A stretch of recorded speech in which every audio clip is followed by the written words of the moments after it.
Nesengasamameli ngibona vele inzondo nje ukuthi yazi lo mama lo njalo makangikhuza ngibona ukuthi uyangizonda. Manje umngane yami sayi. Manginabangani ngiyabashaya ngiyacabana nabo angikhoni angina patience. There's a certain humiliation that you get mawulandelela umuntu ukuthi akhulise umntwana wakhe. Yeah. Ibhlungu lento leyo. Iyangidla ukuthi ngishiya abantwana ngihleli lapha kulo yamkhukhu lapha embalenhle Maria ngidla lento. 2 months. Hayi ngithi ngilanda ubaba manje.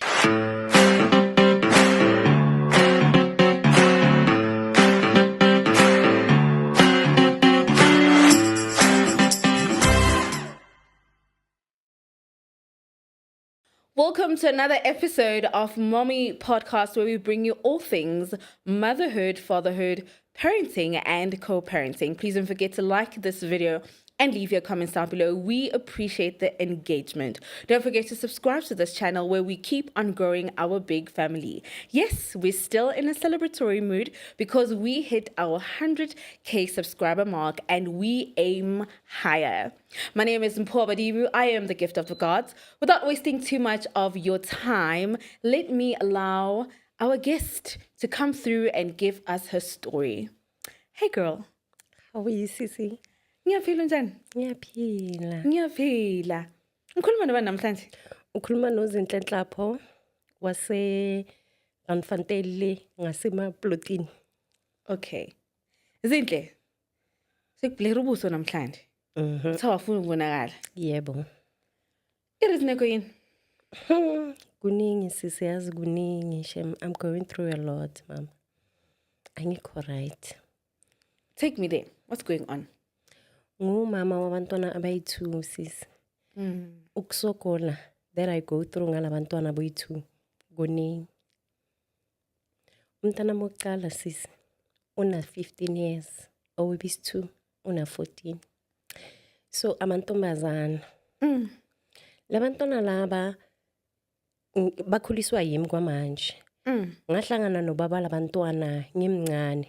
Hey sisi Mpho kuningi yazi.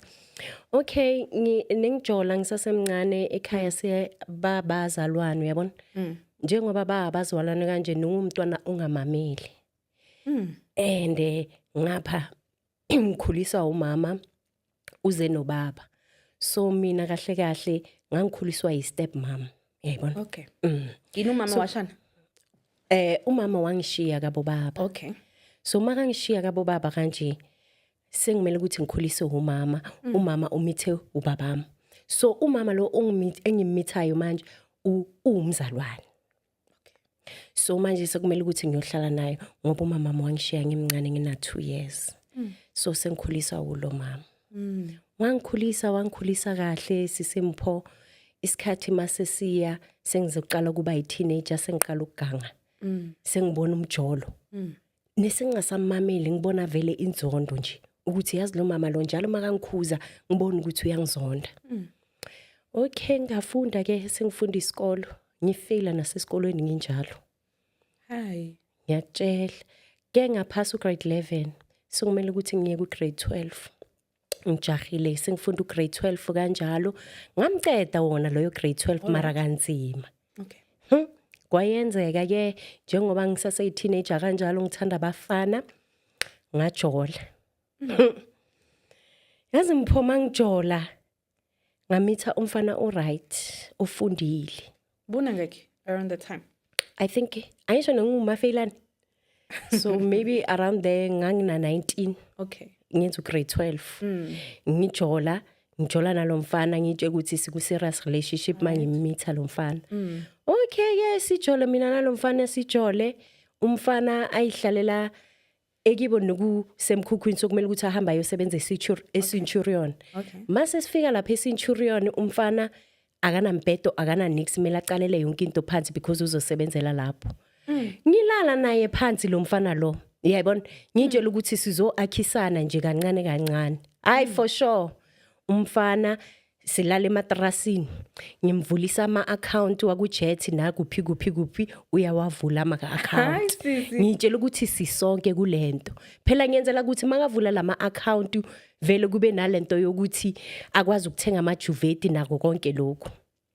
Again bathini njengoba ungekho? Ngiphuma ngobutsotsi angisho kuyenziwa lezi zinto zama classes masifunda grade 12 Yeah. mina mangithi ngiya kulama classes ngabo 12 masifunda grade 12 I mean ngama Saturday hayi kanti hayi mina sengilese Centurion angikho kulama classes for sure sijole kube mnandi nalomfana kanti umfana sekayajola uthole umuntu ngelinye ilanga sisahlele emkhukhwini ngale kibo la ngichecka khona kungena iSMS sangisho yagula wangena iSMS ethi get well soon mpho azange ngize ngikwate kanje get well soon No, like uhleli nomuntu uyagula iSMS ingena iyakuye. ingena Okay. kuye kusho umakhwapheni wakhe Okay.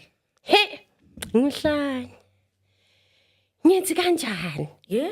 for sure ngifonele lo muntu lo othi get well soon mase ngibona lama number mangimfonela ugela anginiki attitude ungenaphi wena ungenaphi ngithi sisi kuye sisi umuntu wami lo ngicela ukuthi uyekele kuWhatsApp lo muntu Hayi cho. ngicela ukuthi uyekele kuSMS lo muntu wami Ah. ngizokubamba athi uzongibamba kuphi mpho the very same day the way ningamameli ngakhona the very same day yakhona sihambe lapha eMbalenhle khona usisi wami omncane uthengisa iTupperware so ungena house to house uyakhumbula ngalezi inkathi zethu lezi zakudala Yeah. so manje nangu uyothengisa iTupperware uyangicela sisi ngicela ukuthi ungikhaphe ngene house to house ngiyothengisa iTupperware Okay. for sure ngithi strat sokuqala ngithi strat sobisi 2 nayi oyam Hayi, iparakile ntambama naloyo gele ngithengisa umbamba ekseni Singilwe sengifuna nokuthatha ilitshe ngifuna ukukapa lo muntu lo kanti umuntu mithi mina yime ngazi ugele ngimmithe ngamhlanje ngamgwajisa ngamhlanje umithi Thumi hayi. hayi ke sesiyalwa sesiyakhahlelana sesiyashana khona lapho Uphi yena uGuy?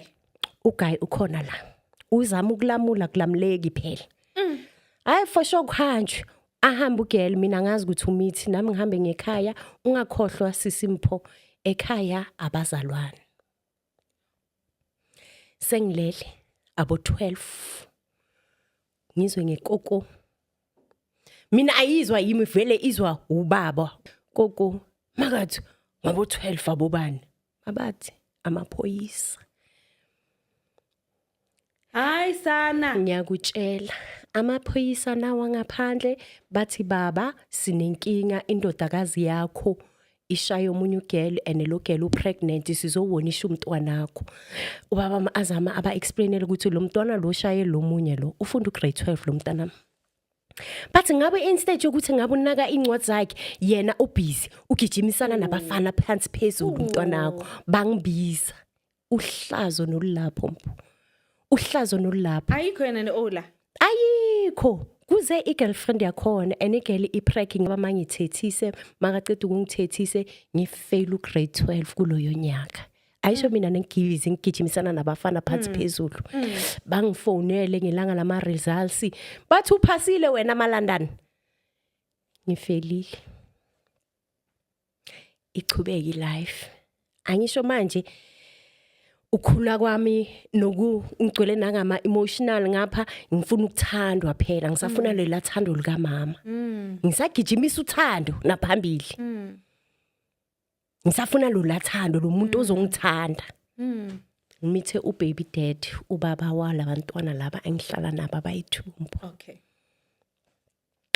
mangimitha sithandane hey angithanda umfana awusuka madodana angithanda umfana Love at first sight. ya hayi kube mnandi yazi angithande hey sihlale kibo ejaradini ngihlala kabo lo mfana Okay. ubaba amabhizi angigijimisa ngilanda still nalapho Nawathanda amafaden said. yeah still nalapha izidle ngifuna uthando ngilangazelela uthando phela I want that thing enengingayithola kumamama Eish. for sure ngihlale nomfana isikhathi sihlale umfana mangisahlele naye angifunele umsebenzi okay sengihlala nomfana kome mnandi ngihleli nomfati siyenza ifaten set umfana angifunele umsebenzi because sesiyasogola phela la endlini yimi uya abantwana ngapha ifamily yakhe yabona for sure angifunele umsebenzi makangifunele umsebenzi la nekasebenza khona Okay. eShoprite mangisangena lapha eShoprite hayi ngibona bobaba bayangitshela you beautiful hayi kuthi angitshelwa lendlini vele nje ngisile ngumntwana osile nje mina ay for sure ngisashelwa lapha angisamfuni lo ngihlala naye uyangibambezela ilife imnandi ngale ngaphandle mina sengifuna labantu laba ngibabona eShoprite abangithembisa izulu nomhlaba incane manje. yeah mara ukusala ikhona Okay. and ngapha it's adding on top because nalabo baba bangishelayo laba abangifunayo Alright. nabo phela bangilethela ilunch konke kumnandi nje Bowenza neShoprite, boyicashia. nengiyikhesha Okay.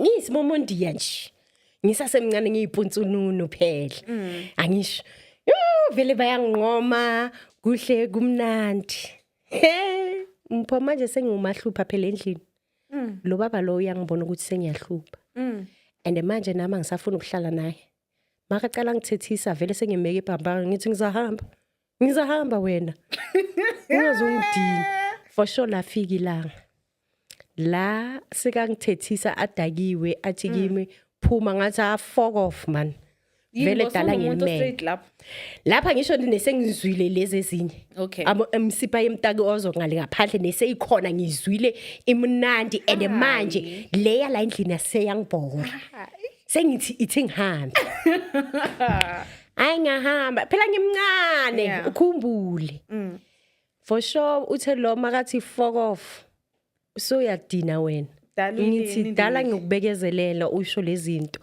today it's about time plus ngiyasebenzela ngisho and njengoba ngisebenza sengiyabona ukuthi ngizohamba ngiyahamba mina la for sure ngapaka into zami ngama plastic khona ikhazini yami nayo necashile ngapha ngasembalenhle Okay. for sure ngithatha into zami ngizise kuye ngithi mina ngiyohlala naye ngishiya abantwana abayi2 angisahambi nalabantwana ayisho nami umama wangishiya nami sengithi ngishiya la Manje uphinda lento mama yenze ku.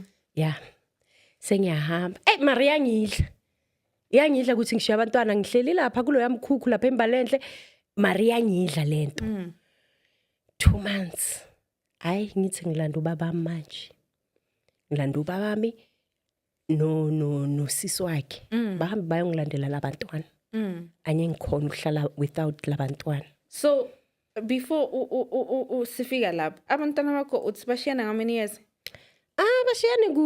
abashiyani kude i15 ne14 Yeah. yebo So mawuceda ukuthola lo wena waprega futhi. yebo Uthini na? ningisemathandweni Hayi unothando lakho likhulu. ningisemathandweni Yini like awuzanga ngapini? ngiwazwile angisho lo wokuqala ukuthi nokuyi Uthole nge-natural. Oh, nge-cesarean? yeah How was that? Azange angeze ngi-experience lento leyo. uyazi le yami nengekho buhlungu owami umntwana nekuvele inyawo azange azajike so nokuvele nje kwaphuma inyawo and then ngaphatha ama pain nje kumzuzonyana mangifika esibhedlele bathi hayi lo muntu lo simisa ngale siyamkhatha nje so ipain azange lingiphathe uyayibona ukulo wokuqala Akapholi maswena ma uyaprega futhi. ngaphinda kulo wokuphinda bathi sikunika ichance ukuthi uphushe manje awusabuyeli ngaleli theater ngathi bathi sikunika ichance ukuthi uzi experience ezoyi2 ngathi okay hey So uphushile ngalo wesi2? kolulo webisithu ngaphusha No, yazwa ngibuza so. Phela ngokwazi nje umzimba womuntu wesifazane after pregnancy it takes something like a year ukuphila. So wena uthole cesarean and then waphusha ngokwesi2. yebo Was so fully healed. exactly yacaca Yeah? because akuyenzakalanga niximos nangu ngiphushile kwaba right Wena musuyi legend wena. So waphusha and then azange ube nama complications. nix Umntwana right akana umntwana right noma babo danda head mara right umntwana Okay, and then asibuye kule chapter lena yaliwa ofuna abantwana bakho uthini yena uGuy ifamily yakhe bayakwazi abantwana bayabazi kwenzakalani lapho ekhaya sengiyabuyela manje ngiyozihambulisha ekhaya phela suka lapha emkhukhwini angisana choice ngikhumbula abantwana ayi2 months ngihleli and abantwana bekho kimi ngithi ithi ngihambe ngekhaya All right. ngiyobatshela ukuthi ngenzeni for sure ngekhaya mangifika ekhaya Wo. Uthola abantwana abayi2 ekinabazi ukuthi unabantwana. no abantwana bayazi ukuthi bakhona bazi ukuthi ngile stradini la nebangilanda khona ngingafuni ukubuya mina ekhaya ngisho manje phela sengiyasokola phela estradini sizingicakile estradini ngizabuyela kubani so kumele ngibuyele ekhaya ngiyozihambulisha phela ngiqolisa Shoprite up. awasekho phela ningizijola nabantu babantu and lo yiwani wakhona ngikhe ngajola naye igazi lakhe lishisa mpo nekamithisile mina ngibhizi naye nyakala vanta phansi phezulu nalo yamuntu kanti umithisile kwaphela And then uphila ngani manje? igrant nale business enginayo ama side hustle wami What are your side hustles? ngiyathengisa ama product Normal product. waku forever Oh, thanks you forever. yes Okay, interesting. yeah Wangazanga now? akona semotweni akona man Okay. uzongisupport Yeah, ngizovulela abantwana. yeah Yeah, ngizothenga kuno antu wami osebenzisa forever, ngizothengela yena. So, uphila ngegrant. ngiphila ngegrant Ubaba labantwana manje. ukhona ubaba abantwana wasuka lapha embalenhle masiceda ukucabana sekabona ukuthi naye akathola umuntu o right wahamba wazibuyelela emakhaya wayecala impilo enje emakhaya from lapho emakhaya into ongayisokola yona mpho uthi ngimthola umuntu azokhona ukusupporta labantwana beke ngingasukudlala nokungasukudlalo kwakunzima because sengifunana naye phela ngifuna ukuthi azosupporta labantwana he's nowhere to be found sengisele nalomthwalo and ngaleso sikhathi uthola ukuthi ngithola maybe grant 300 ngihlala nalabantwana ekhaya mele bafide mina bafide nalabantwana Wangamisa nge-maintenance cost? ngaya komunye unyaka yazi enye into why ngazama ukuya the thing a maintenance cost into bayifunayo bafuna ukuthi uhlalaphi bazokubuza ukuthi uhlalaphi lo muntu angazi ukuthi uhlalaphi angina address ngine number and inumber yakhona iyashintsha makathandile uzasebenzisa le nenini asebenzise le so kuyimi ukuthi mina ngenza njani and angiyange esikolweni ngakhohlwa Okay, ngifuna ukubuyela kuwe kancane. Ukungabi nomama kwakho, do you think ukucontributile to impilo oyigcina usuyiphila leading up to now, abantwana, the men and all of that? Do you think yi reason yaleyo or uwe nje ngokakho uzifake kuleyo trap leyo?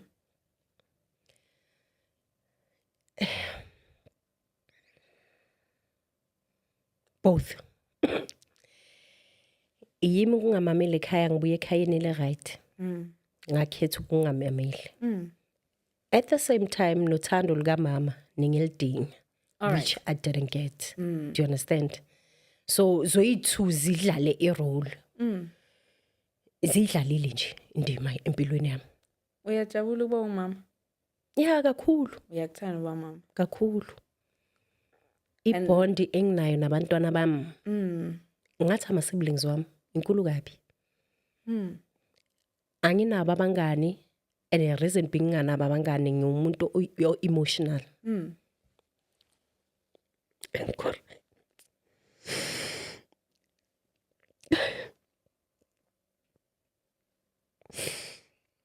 ngisheshe ngibe emotional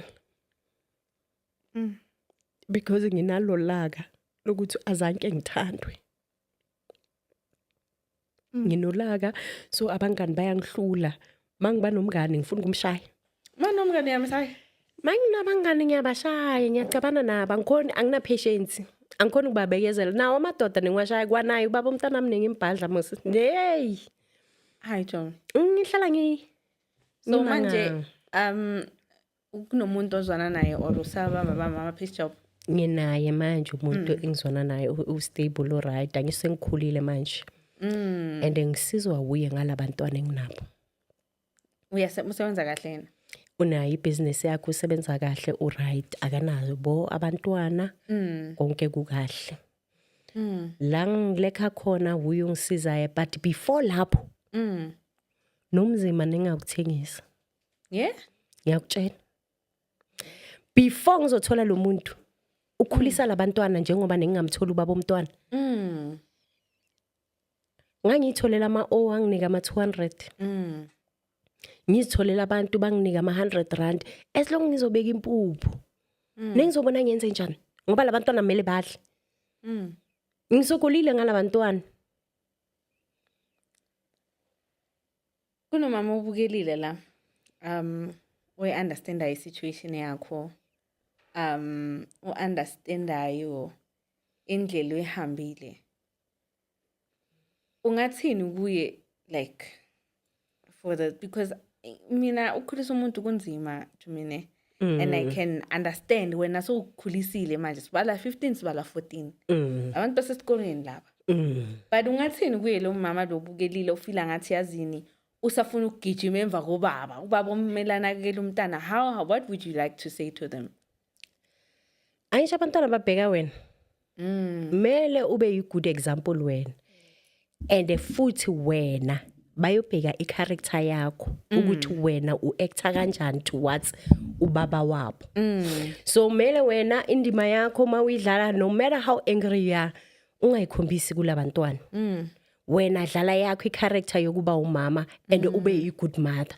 Kuze labantwana laba banga affecteki because kusasa nabo bazobana nesilonda sokuthi lo nika ngathanda ubabethu this and that babane nje nezinto zama-anger zokuthi ya ubabethu kusho neyangasithandi ini izinto ezinjalo. So mele wena uhlala ucinile and i-role yakho uyazi nje ebantwaneni bakho.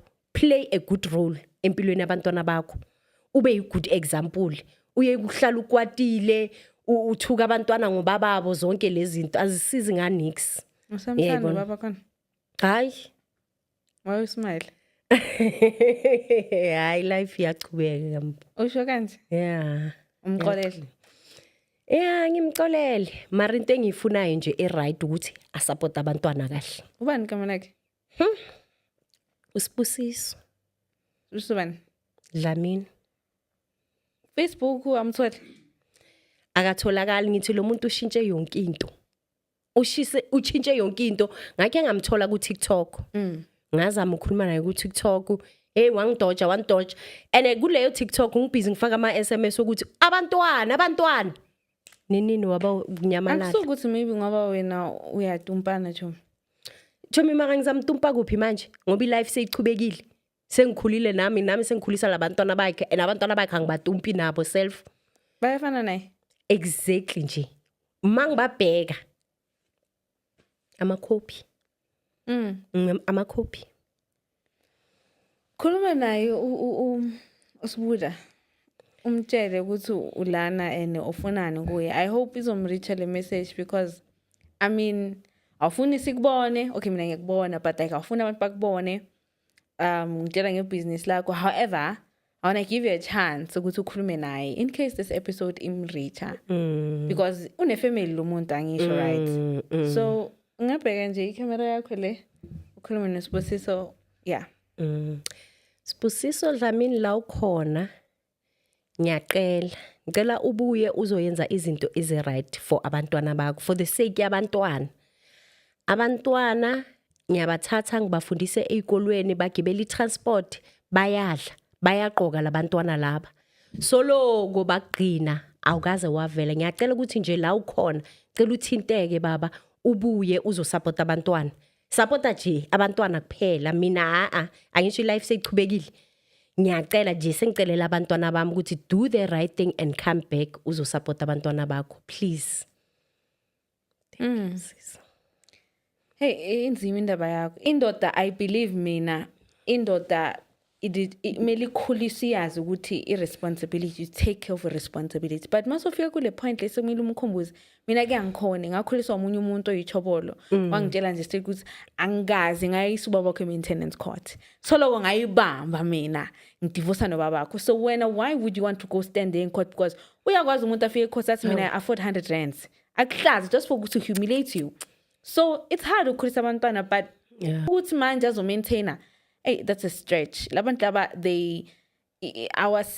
angithi no ningangizwa kahle ngabe emakhaya. I'm not saying give them grace, but there's a certain humiliation that you get uma ulandelela umuntu ukuthi akhulise umntwana wakhe. Ibhlungu lento leyo ukumkhumbuza ukuthi i-month end funeka umntwana, you know. Ngibekele istory sami manje recently umntanami beka esikolweni last year kunezinto bezenzakala esikolweni, my firstborn. So I reached out to babakhe ngithi, you know what, unama classes awayenzayo uhlakaniphile u-firstborn yami. Ngithi kuye, no, ngicela ukuthi if you can lo muntu lona akazi bamsupporta lo mntana, but ngicela kayi-1 ngathi no, because being thwele kakhulu that particular month. So ngithi kuye, no, if you can you step in just ungibhadalele this month, then anything else I'll cover it. This is somebody engimncengayo ukuthi afonele umntana wakhe. Lo muntu akafuni umntwana, ufuna sijole. Akafuni umntwana, ufuna relationship. So ngimncenge kayi-1 ngathi ngicela wenze lesithing, wangitshela ukuthi but esikoleni watshela ukuthi bayazi ukuthi ubaba wakhe akasebenzi. Ngikwazi ukulandelela umuntu, ukuncenga kuyangihlula.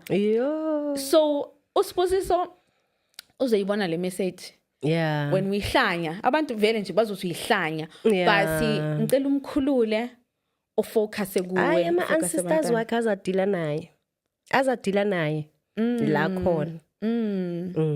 Uzabona yena azamshaya li. Umama bekubani igama lakhe? Umama wami. Kuni Elizabeth Nhlapho. Oh, uLizzy. No, bekuLizzy. So if Elizabeth ubukele manje njengoba nje awumoya phila nathi, ungathini kuyi mama wakho? Hayi ngiyamcolela shem. Bumkwatele? Nengikwatile. Nenginayo leya engayokuthi mara umama waze wangenza kanje kodwa kulomhlaba esiphila ku. Hayi nengimdinga and ngapha ngiyintombazana. Uthando lakhe vele ningilidinga kakhulu, but unfortunately hayi ngiyamcolela shem. Ngiyacolela uphumule nje ulale kahle uwazi ukuthi la ukhona ucolele. Sana sam nakufisela yonke into right ukhulisa abantwana bakho uchubeke phambili. Ngiyabonga sis. Namadoda wasithandi, abazawasithanda. Hayi shemani. But lo onaye if ukuthanda nabantwana bakho, that is something, it's very rare ukuthi uthole umuntu ozokuthanda akuthande nabantwana bakho. But iphathane kahle, nibe right, na ube right moyeni wakho. And ngiyabonga ukuthi uzoshare istory sakho. And sizokusupporta kwi forever yakho. Cela ningisupporteni. Sizokusupporta ngesikhathi singakusupporti. I-team yami nje noma abantu bagcwele la bazokusupporta guys, and please we support our girl. Bye, she must sell out. But ube strong in the motherhood journey. Kunzima uba umama, but kakhulu. Mele usitshele nje ukuthi baningi abomama la emhlabeni. If uzibani is doing it, so can I. Exactly. If undlulile la, so can I. Mara I hope uvalile ungamphrekeli lokho. No more. Uyabona ukuthi sebahambe emoyeni kanjani lapha. And into engiyithandayo kakhulu ukuthi naye long naye akazifuni vele ingane. Okay. Ngathi uyabona ukuthi Shem, she already went through a lot again. Uvale. Uvulela.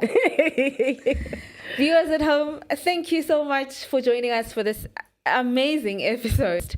You know, my 3 cents worth is that we grow up in societies where Black men are not taught responsibility, and we have situations whereby they are born into families whereby they protect them not taking responsibility. Imagine if our community was take responsibility for your own. Even if it's 100 rand a month, show up for your child. But we live in a society whereby Melissa Folema Sasa was a 450 government. Angasuki malini manje. So we 6:30. Hayi seni-reach ngcono ngiyobhalisa mos nam. We live in a society where we have to expect handouts to raise our kids. And at the end of the day, when the making of the child was involving two people, after the labor, you are alone. Next time you are in love, when I get pregnant for a man, look at how he treats his mom. Look at how he treats his other kids, his siblings. That will tell you a lot about the kind of man he is. So that you don't get into a situation whereby you're pregnant and uyamlandelela, because you know what you're getting yourself into. I mean, the flags are always there. I will catch you on the next episode of Mommy Podcast. I hope you enjoyed this episode and you learned a few things or two. Don't forget to like this video, subscribe to this channel, and leave your comments down below. I will catch you on the social media networks. I'm Povadibu, the gift of the gods. And awushiyanga amanamba wakho asazenza kanjani, but i-team members zokusupporta because ufuna sivele sikuvale. But we'll definitely sell out her stock. Yeah, kunama-products ngifuna ukukhulisa impundu ngibe ne-BBL kancane. Akhona. Okay, so while we buy her products, do the right thing, binge on the content. We are here to give you nothing but the best. See you on the next one.